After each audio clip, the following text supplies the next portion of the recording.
So basically, you could do it one of two ways. One is you can open up different tabs.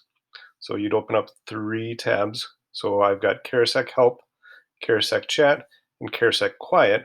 And I used an extension, a Chrome extension called Tab Resize. And basically, you can resize. Sorry about that. You can resize so that you have screens that are next to each other, basically, or tabs that are open next to each other, windows, I guess it would be the proper way. You can adjust it to three. So if I click this, you can actually adjust the columns and rows.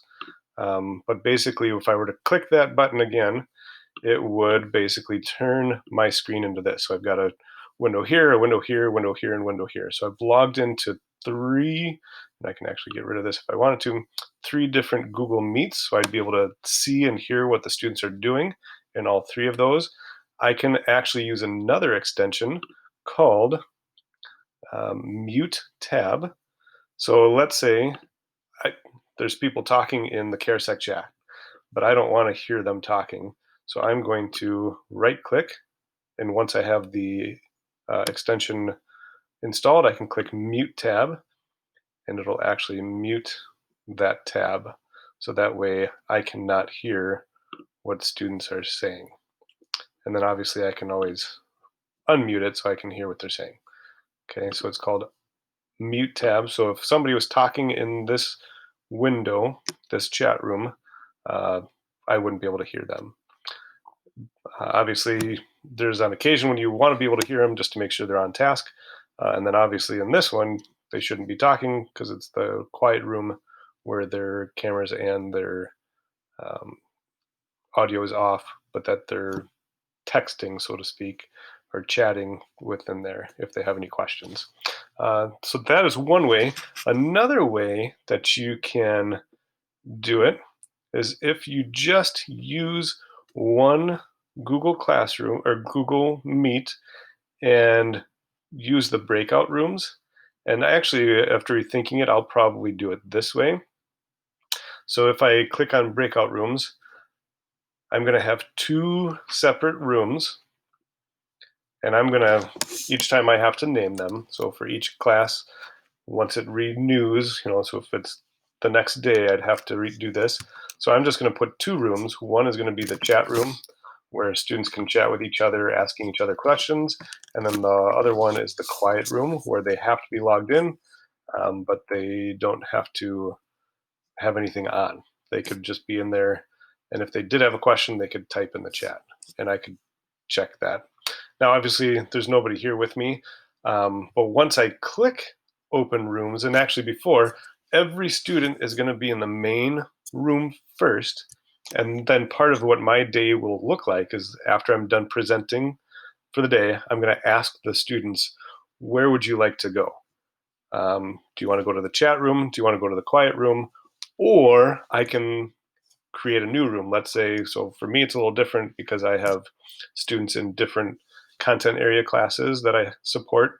And so some student might say, yeah, I want a study group for biology. So I can open up another room and type in biology, and it's really just for me to see. The students won't see this.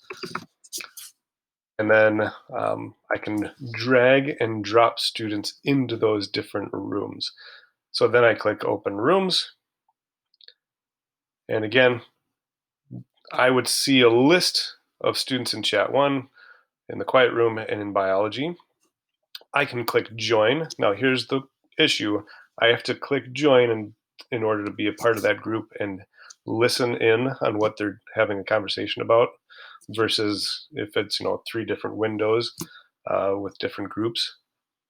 So there's some pros and cons to both. I wish I could just click it and it would automatically bring me in the room quickly. It does take 3 to 5 seconds, so it's not horrible. But if I click join, for example, I can do that. And so now I'm being brought into the biology room.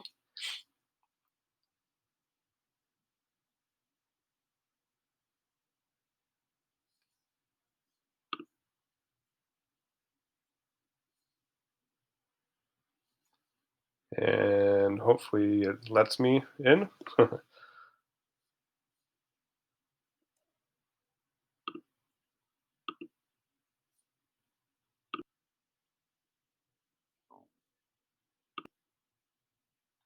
So it did take a little longer, but probably because I'm screen sharing as well, and I've got a few other Google Meets open.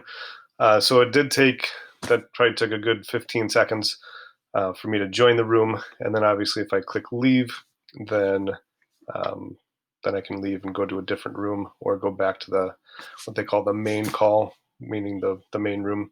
And then as students, they see up here they could always come back to the main call or the main room. It'll say return to main call.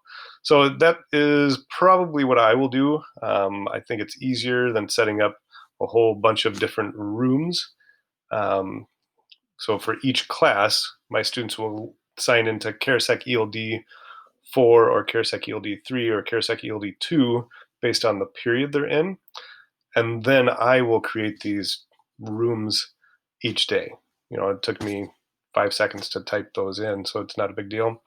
And I'm really only creating 2 rooms that students would be joining, because then the main room would be the CareSec help room. So if they have questions, they can come into that room and ask me questions about curriculum or whatever.